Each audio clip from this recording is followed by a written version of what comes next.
코스피는 기관의 순매수에 0.96% 올랐습니다. 반등하면서 거래대금도 같이 증가해줘야 하는데 오히려 8조 2천억 원으로 더 줄었습니다. 아직은 시장 참여자들이 시장 방향에 확신하지 못한다고 봐야겠죠. 기관은 2일 전에 이어 오늘도 금투, 투신, 3호, 연기금이 일제히 순매수였습니다. 기관 수급은 분위기가 바뀔지도 모르겠습니다. 코스피 21개 업종 중 20개가 오르고 상승 종목 비중은 82%였습니다.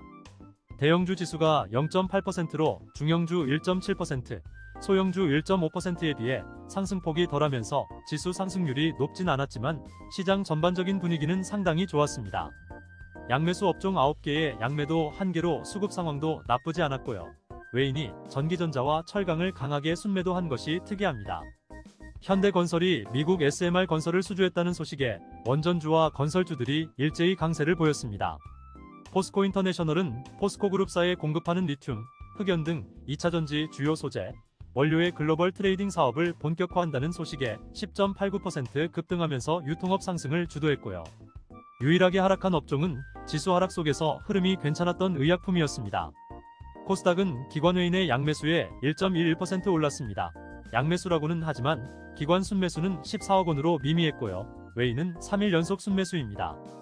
거래대금 9조 8천억 원으로 지난 7월 11일 이후 처음으로 10조 원을 하회했습니다. 코스닥도 코스피와 마찬가지로 아직 방향성에 확신을 갖지 못하는 느낌입니다. 코스닥 34개 업종 중 31개가 오르고 상승 종목 비중은 71%였습니다. 코스피의 중소형주가 1.7%, 1.5% 올랐던 것을 감안하면 코스닥은 코스피보다는 부진한 모습이었습니다. 기관 수급의 차이가 컸던 것 같습니다.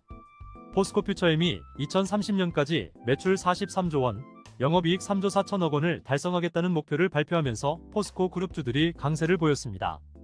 포스코엠텍도 13.19% 오르면서 금속업종 상승을 주도했고요.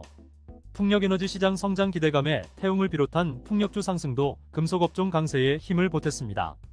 이동관 방통위원장 임명 소식에 방송국 민영화 기대감이 커지면서 YTN을 비롯한 방송 서비스가 강세였습니다.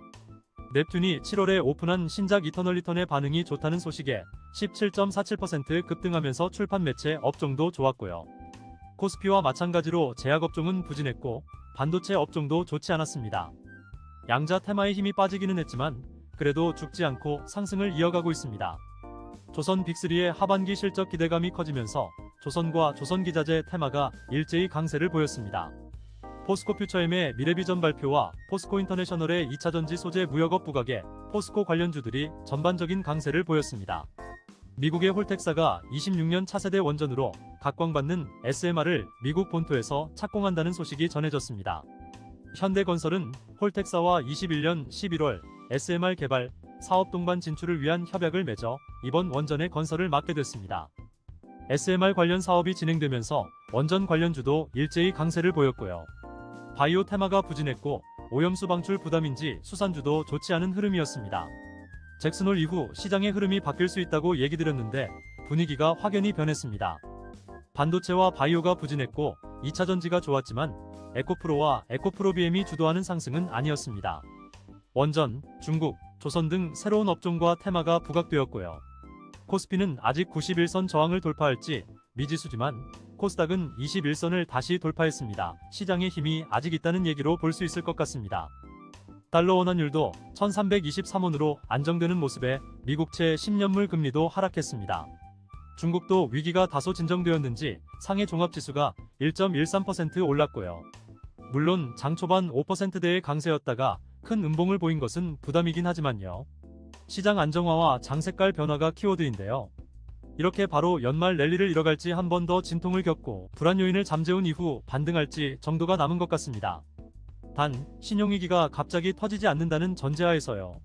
중국 부동산이나 상업용 부동산 또는 국채 금리 급등으로 인한 문제가 불거진다면 달러 강세에 엔화가 더 강세로 갈 테니 그때는 일단 시장을 피하고 봐야겠죠. 그런 시그널이 없다면 일단은 시장을 긍정적으로 볼 만한 시점이 아닌가 생각이 됩니다. 다음에도 좋은 내용으로 찾아뵙겠습니다. 더 자세한 내용은 네이버 프리미엄 콘텐츠 오르비스 투자자문을 검색해주세요.